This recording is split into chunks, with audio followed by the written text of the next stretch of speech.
नमस्कार विद्यार्थी मित्रों, मैं राजगौर भावेश और आज हम हिंदी का एक पाठ पढ़ेंगे। गुलमर्ग की एक रात, जिनके लेखक है मोहन राकेश। और मोहन राकेश का जन्म हुआ था 8 जनवरी 1925 और उनकी मृत्यु हुई थी 3 जनवरी 1972। नई कहानी आंदोलन के सशक्त हस्ताक्षर थे। वो नई कहानियाँ लिखने के लिए आंदोलन यानी कि सशक्त हस्ताक्षर थे। उनकी जो नई कहानियाँ थी उनमें आंदोलन के हस्ताक्षर थे। पंजाब विश्वविद्यालय से हिंदी और अंग्रेजी में एमए किया। जीविकोपार्जन के लिए अध्यापन कुछ वर्षों तक सारिका के संपादक, आषाढ़ का एक दिन, आधे अधूरे और लहरों के राजहंस के रचनाकार रहे। उन्होंने जो अपने जीवन की जो ज़रूरियातों के लिए उन्हें अध्यापन कार्य भी करना पड़ा। कुछ वर्षों तक सारिका के संपादक यानी कि जो सारिका पत्रिका थी उनके संपादक भी रहे। आषाढ़ का एक दिन, आधे अधूरे और लहरों के राजहंस के रचनाकार थे। जो ये तीन थे उनके रचना भी मोहन राकेश जी ने की थी। संगीत नाटक अकादमी से सम्मानित हुए।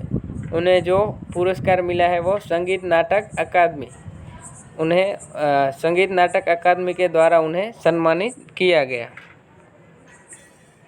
3 जनवरी 1972 को नई दिल्ली में आकस्मिक निधन हो गया। उनका निधन 1972 में हुआ है। मोहन राकेश जी हिंदी के बहुमुखी प्रतिभा संपन्न नाटक लेखक और उपन्यासकार हैं। समाज के संवेदनशील व्यक्ति और समय के प्रवाह से एक अनुभूति क्षण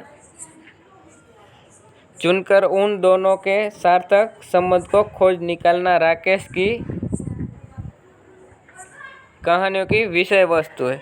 यानी कि जो संवेदनशील व्यक्ति है वो समय के प्रवाह से एक अनुभूति क्षण, जो समय चल रहा है उनमें से अनुभूति की एक क्षण निकालता है। ठीक उसी तरह राकेश जी भी कहानियों की विषय वस्तु ऐसे चुन चुन के निकालते हैं। मोहन राकेश जी की डायरी हिंदी में विद्या की सबसे सुंदर कृतियों में एक मानी जाती। यानी कि इनकी डायरी है जो हिंदी के साहित्य में एक सुंदर कृति मानी जाती है। ये तस्वीर है वो मोहन राकेश जी की है। इनका जन्म 8 जनवरी 1925 में अमृतसर में हुआ था और मृत्यु 3 जनवरी 1972 में दिल्ली में हुई थी।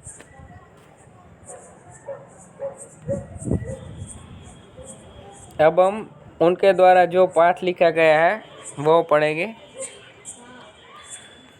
कुछ जगहें होती है जिन्हें आँख एक बार देखती है तो चौंक उठती है, फिर धीरे धीरे परिचित होकर उदासीन हो जाती है। गुलमर्ग ऐसी जगह नहीं है। मैं जब पहली बार गुलमर्ग गया तो मुझे वहाँ कुछ भी असाधारण नहीं लगा। एक खुला सपाट मैदान, देवदारों के घने झरमुट और बस। तब मैं घंटे भर में सारा गुलमर्ग देख आया था। अब लेखक जो गुलमर्ग एक जगह है वहाँ घूमने जाते हैं और वो पहली बार जब जाते हैं तो खुला सपाट मैदान देखते हैं और देवदारों के घने झरमुट यानी कि जो देवदार यानी कि मंदिर जैसे हो गए और झरमुट को देखते हैं। तो वो कहते हैं कि पहली बार जब मैं गया तो घंटे भर में सारा गुलमर्ग देख आया। जब वो पहली बार गुलमर्ग घूमने के लिए गए तो वो एक ही घंटे में सारा गुलमर्ग घूम के आ गए थे।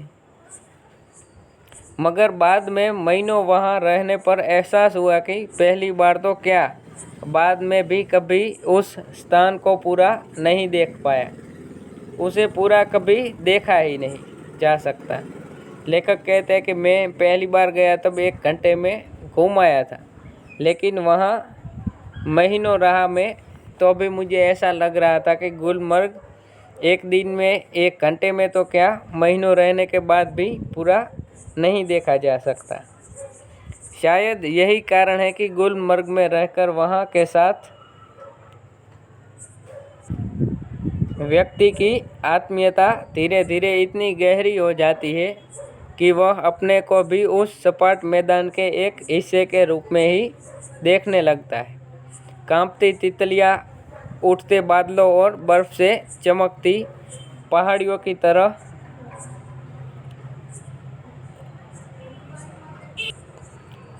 दूसरी ओर वह पूरा विस्तार जिसमें वह स्वयं भी रहता है, उसे अपने में समाया सा लगता है। सूर्योदय और सूर्यास्त दोनों संध्यार्थ, घना कोहरा, पीली धूप और सब कुछ। इसलिए जब व्यक्ति गुलमर्ग में चलता है तो एहसास होता है अपने से ही बिछड़ने का।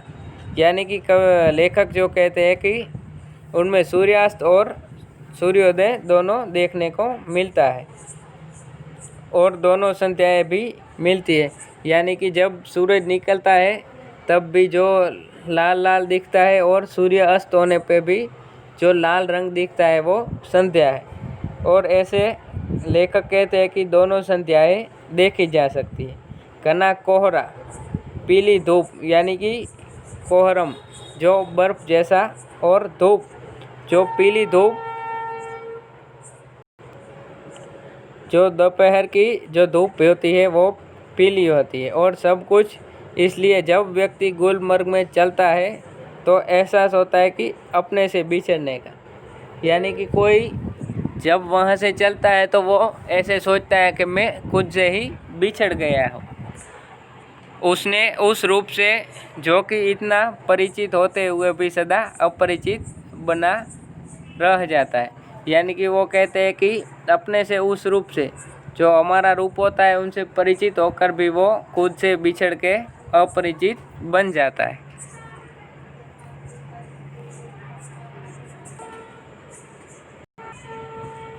गुलमर्ग में सपने फूल बनकर उगते हैं। यानी कि हमारे सपने जो होते हैं वो गुलमर्ग में सपने फूल बन जाते हैं। जैसे हमारे सपने आते हैं वो फूल की जगह, यानी कि फूल का उदाहरण देके लेखक ने यहाँ फूल जैसे का फूल की महिमा बताई है। हरियाली के आर पार, लाल लाल छतों के ऊपर, आकाश में आंखें मुग्ध होकर देखती रहती है।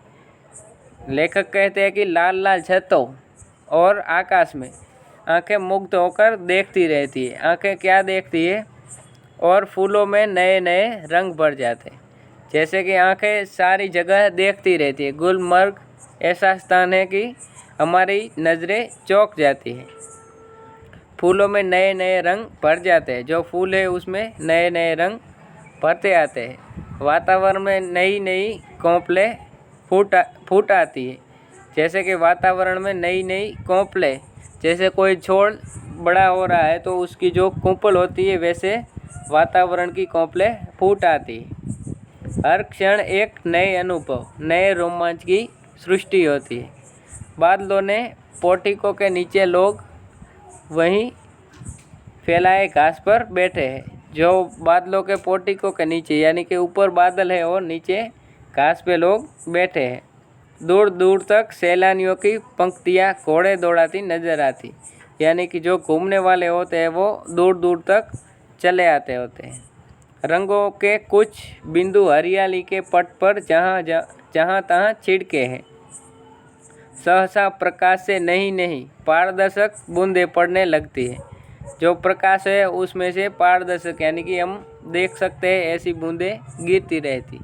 रंगीन बिंदुओं का पूरा विस्तार एक बार सिहर जाता है और अपने को समेटने लगता है। हरियाली का सपना कुहासे के फल में बदल जाता है। मैदान सरमुई आभा ओढ़ लेता है। अब चारों तरफ धुंध ही धुंध, यानी कि जो हरियाली थी उसमें चारों तरफ धुएं जैसा दिखाई देता है और फूल बदल जाते हैं।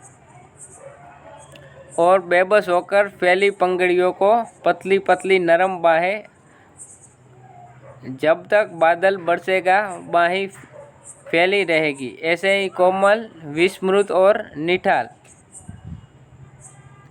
जब वो बादल बरसता है तो वो उनकी बाहें फैलाते हैं और जैसे ही धूप बढ़ जाती है तो वो अपनी बाहें सिकोड़ लेता है, यानी कि वो नरम हो जाता है।